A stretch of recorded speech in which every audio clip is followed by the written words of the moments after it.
어제까지 우리는 이제 산상수훈에 대한 이야기를 보았습니다. 이 산상수훈, 산 위에서 주님께서 가르치신 말씀, 천국 복음을 뜻하는데요.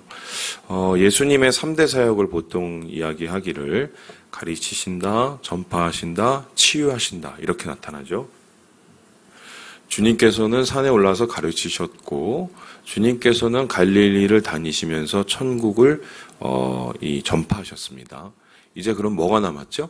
하나님이 아들이신 예수님이 이 세상을 치유하시는 이 과정이 나타나 있는데요. 그래서 오늘 말씀 8장부터는 10가지의 기적, 그러니까 예수님께서 세상에서 만나서 특별히 병자들, 약한 자들을 고치거나 초자연적인 모습을 보이시는 10가지의 기적이 이제 이어지게 됩니다. 오늘 함께 보는 말씀은 그 중에 2가지의 기적이 나타나는데요. 여러분, 기적은 무엇입니까?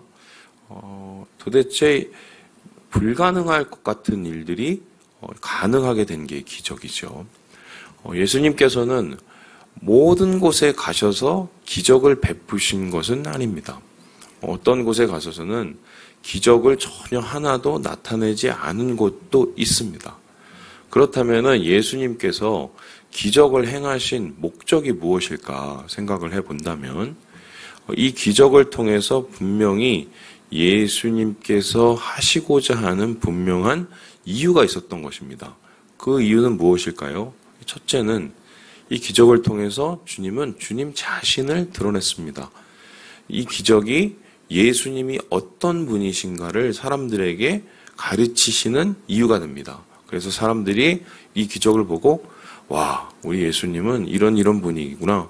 하나님의 아들이구나. 이렇게 고백할 수가 있게 되는 거죠. 뿐만 아니라 이 기적은 또 어떤 의미가 있습니까? 예수님이 이 기적을 통해서 자기 자신을 나타내신다면 이 기적을 본 사람들은 그러한 예수님 앞에 반응을 합니다. 그래서 하나님의 아들이신 이 땅의 구원자로 오신 예수님을 내가 어떻게 해야 하는가? 예배해야 되는가? 어떻게 또 믿어야 되는가? 또 예수를 섬겨야 되는가? 이런 이 사람들의 그 반응들이 기록되어 있는 것이 바로 기적인데요.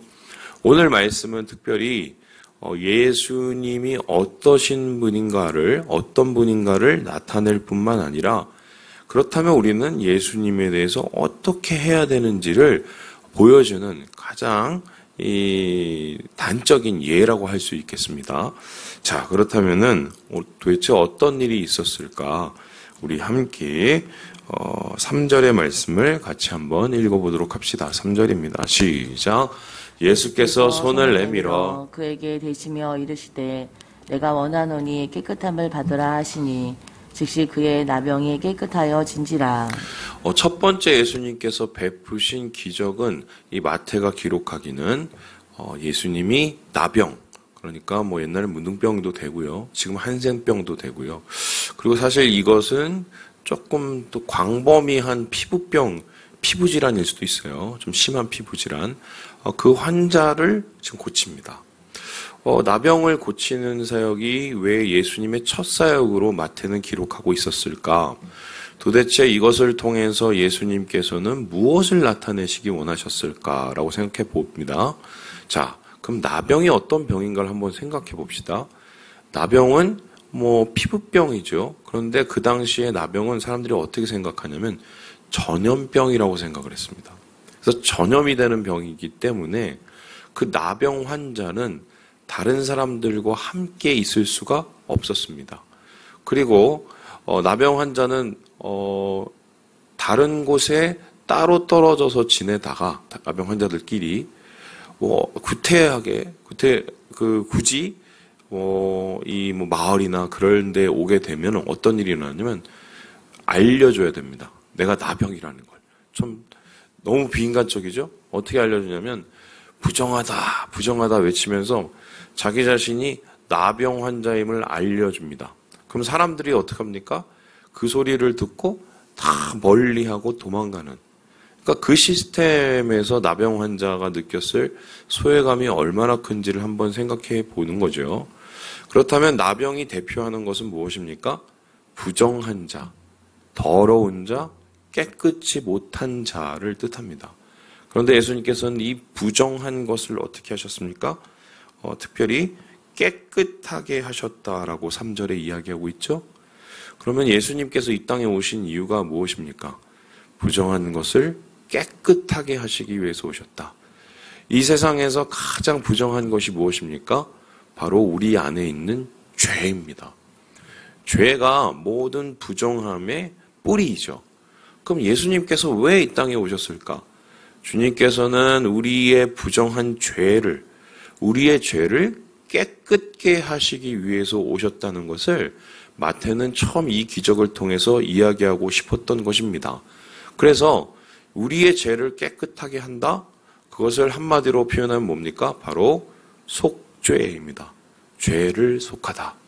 예수님께서 이 땅에 오신 이유는 뭐냐면 우리의 죄를 대속하기 위해서, 우리의 죄를 대신 깨끗하게 해주시기 위해서 오신 분이 바로 예수님이시다. 마태는 그렇게 예수님의 모습을 이 기적을 통해서 기록을 하고 있는 것입니다.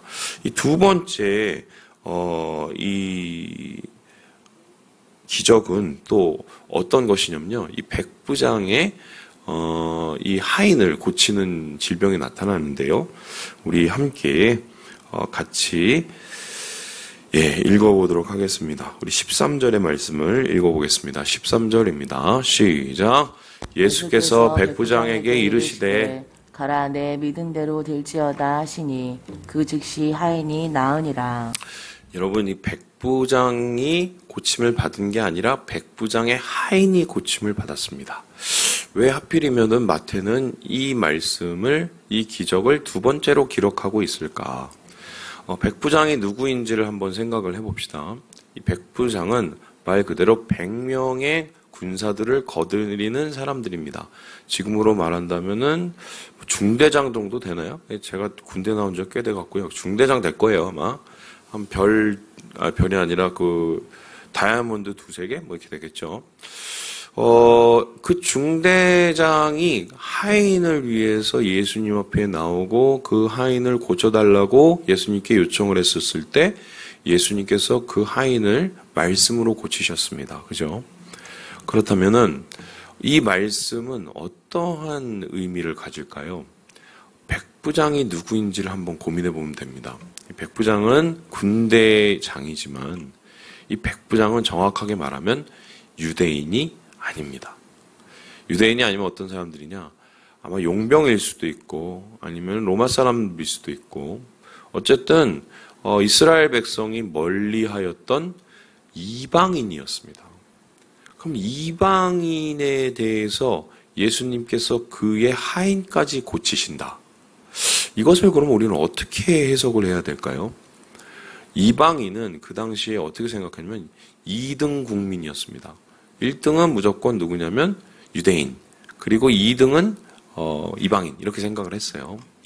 근데 그 2등이라는 게 말이 2등이지 사실은 하나님의 구원 안에 있는 사람들이 아니라고 생각을 했습니다.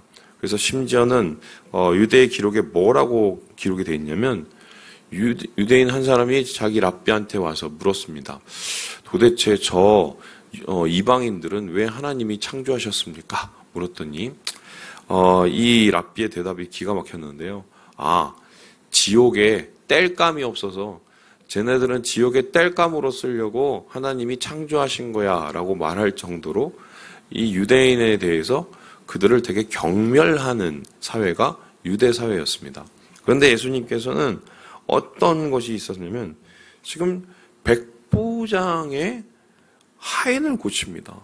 이방인의 그 요청을 받아들여서 구원을 이룹니다.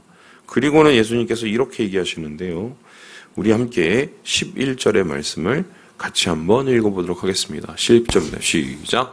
또 너희에게 이르노니 동서로부터 많은 사람이 이르러 아브라함과 이삭과 야곱과 함께 천국에 앉으려니와. 이 동서로부터 많은 사람이 이르른다. 여기서 말하는 동서라는 것은 그 동서가 아니라 동쪽과 서쪽이죠. 그 동쪽과 서쪽은 무엇입니까? 이방인들입니다. 모든 열방들이 이 예루살렘과 주님 앞에 이르러서 구원을 받게 된다. 이거는 이사야로부터 내려오는 열방의 구원을 뜻하는 말씀이에요. 그렇다면 예수님께서 이 말씀을 왜 하셨겠습니까? 우리는 생각할 수 있죠, 분명히. 주님께서 유대인의 구원자, 그러니까 유대인의 메시아로만 이 땅에 오신 것이 아니라 모든 세상의 메시아, 모든 세상의 구원자로 오셨다는 것입니다. 그냥 한 민족의 구원자가 아닌 세상을 구하러 오신 분이라는 겁니다. 그 세상을 구하러 오신 분을 한 단어로 뭐라고 그럽니까? 구세주라고 합니다. 그렇죠? 구할 구자에 세상 세자죠. 구세주. 그래서 이 첫 기적과 두 번째 기적은 첫 번째로 주님께서 우리를 죄를 속죄하시기였다가 대속자로 오신 분, 그리고 예수님께서 우리를 구하러 구세주로 오셨다는 것을 이 기적을 통해서 나타내셨고, 마태는 이것을 기록하면서 예수님의 분명한 정체를 우리에게 설명해주고 있는 것입니다. 자, 그렇다면은 이제 이 기적 두 가지를 통해서 우리는 예수님이 어떤 분인가를 이제 알았어요. 그렇다면 이제 중요한 게 있습니다. 이러한 대속자, 이러한 구세주이신 예수님 앞에 우리는 어떻게 반응을 해야 될까요? 좀 더 구체적으로 생각을 해봅시다. 남의 얘기잖아요. 그것도 2000년 전에 일렀던 남의 얘기예요. 다른 나라 사람의. 2000년 전이면 우리나라가 제가 삼국시대인가요? 삼국시대 정도 될 것 같은데요. 삼국시대의 남의 나라 이야기인데 우리가 이거 관심 가져서 뭐합니까? 그것도 굉장히 큰 나라도 아니고 유대라는 작은 콩알만한 나라에 있었던 이야기예요. 근데 이 이야기가 내 이야기가 되기 위해서는 뭐가 중요합니까? 예수님이 나의 대속자이신가? 예수님이 나의 구세주이신가? 이거를 내가 믿는 게 제일 중요한 거죠. 그러면 예수님은 어떻게 나의 대속자가 되실까? 예수님께서는 어떻게 나를 깨끗하게 하실 수 있을까? 예수님께서는 어떻게 나의 구세주가 되셨을까? 예수님께서는 어떻게 나의 삶을, 나의 영혼을 구원하실 수 있을까? 이 문제를 우리가 생각해 본다면요. 오늘 말씀에 이 나병 환자와 그리고 백부장이 이러한 예수님의 기적을 맛본 분명한 이유가 있었습니다. 그럼 그 이유는 도대체 무엇일까요? 여기에 대해서 예수님께서는 이렇게 이야기를 하고 계시는데요. 우리 함께 10절의 말씀을 같이 한번 읽어보도록 하겠습니다. 10절의 말씀입니다. 시작. 예수께서 들으시고 놀랍게 여겨 따르는 제자들에게 이르시되 내가 진실로 너희에게 이르노니 이스라엘 중 아무에게서도 이만한 믿음을 보지 못하였노라. 무엇을 보지 못했다고요? 믿음. 그러니까 예수님께서 고치실 수 있었던 이유, 예수님께서 깨끗게 하실 수 있었던 이유, 예수님께서 구원하실 수 있었던 그 이유가 무엇입니까? 이들이 가지고 있었던 믿음 때문입니다. 이 믿음은 그 사람이 어떤 사람인지가 중요하지 않습니다. 나병 환자처럼 부정한 사람으로 여겼던 사람조차 믿음이 있으면 깨끗해졌습니다. 백부장처럼 이방인으로 경멸을 받아야 될 대상조차 믿음이 있으면 어떻게 해요? 구원을 얻었습니다. 그래서 오늘날 우리에게도 똑같이 주님께서 이야기를 하시는데 우리에게도 지금 이렇게 많이 떨어져 있는 2000년 후에 있는 우리에게도 이러한 똑같은 일이 이루어지고 예수님의 구원과 예수님의 고치심이 이루어지는 방법은요. 우리가 정말 예수를 믿는가에 대한 문제하고 연결되어 있다는 거예요. 여러분은 예수님을 믿으십니까? 이 질문에 쑥스럽게 생각을 하시면 안 돼요. 우리가 이 믿음을 가지냐 아니냐에 따라서 우리의 삶과 우리의 미래와 우리의 영혼이 결정이 됩니다. 그렇다면은 예수님께서 칭찬하신 이만한 믿음이라는 것은 도대체 무엇일까요? 백부장이 보였던 그 믿음, 그리고 이 나병 환자가 가졌던 그 이 믿음이라는 건 도대체 무엇일까? 저는 여기에 대해서 몇 가지를 이야기하고 싶지만 오늘은 한 가지, 시간이 없으니까 한 가지만 얘기하도록 할게요. 예, 우리 함께 2절의 말씀을 읽어보도록 하겠습니다. 2절의 말씀입니다. 시작. 한 나병 환자가 나와 절하며 이르되 주여 원하시면 저를 깨끗하게 하실 수 있나이다 하거늘. 지금 나병 환자가 주님께 나왔습니다. 나와서 절을 했습니다. 그치요? 그쵸? 또 보니까요, 5절에 보면 이렇게 나옵니다. 백부장이 나와서 간구를 합니다. 그쵸? 굉장히 간곡한 모습으로 간구를 합니다. 근데 중요한 것은 나병 환자는 원래 일반 사람들 앞에 나오면 안 됩니다. 부정한 사람이기 때문에 닿기만 해도 부정하기 때문에 이렇게 나병 환자가 예수님 앞에 수많은 무리 가운데 쌓여있는 예수님 앞에 나온다는 것은 돌맞을 각오하고 나온 겁니다. 백부장도 마찬가지입니다. 아무리 이방인이긴 해도 그 당시에 이 갈릴리 지대에서 병사를 100명을 거느리고 있는 그래도 권위가 있는 자였어요. 이런 사람이 예수님 앞에 나와서 그러니까 자기가 다스리고 있는 그 지배인의 그것도 이름 없는 한 무명의 선생한테 나와서 간구를 한다? 그리고 그에게 복종을 한다? 이것은 상식적으로 이해가 잘 되지 않는 거예요.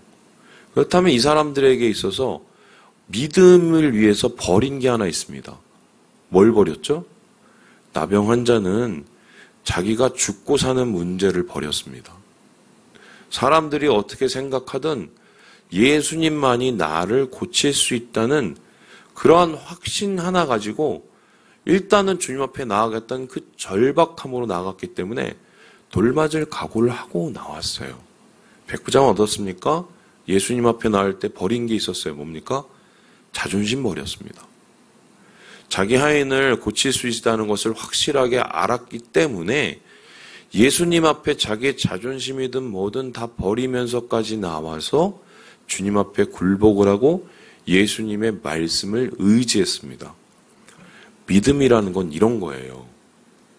믿음에 자존심이 있습니까? 여러분, 믿음에 인정사정 다른 게 있어요? 예수를 믿는데 필요한 다른 것은 아무것도 없습니다. 우리가 예수를 믿는 것은 절박해서 믿는 겁니다. 쉽게 설명을 해드릴게요. 지금 막 어떻게 가다가 제가 등산을 이제 다시 다닐 거예요. 이제 손가락도 붙었으니까 이제 겨울 지나면 바로 나갈 건데 발을 헛디디는 경우도 있어요. 어떻게 보면. 그래서 뭐 낭떠러지에 만일에 떨어지려고 한다고 하면 쳐봅시다. 근데 그때 뭐 예를 들어서 어떤 사람이 손을 이렇게 딱 내밀어 줬어요. 그래서 그 손을 딱 잡습니다. 여러분, 그 손을 잡을 때, 이 사람 내가 싫어하는 사람이야. 안 잡습니까? 이 사람, 더러운 사람이야. 안 잡아요?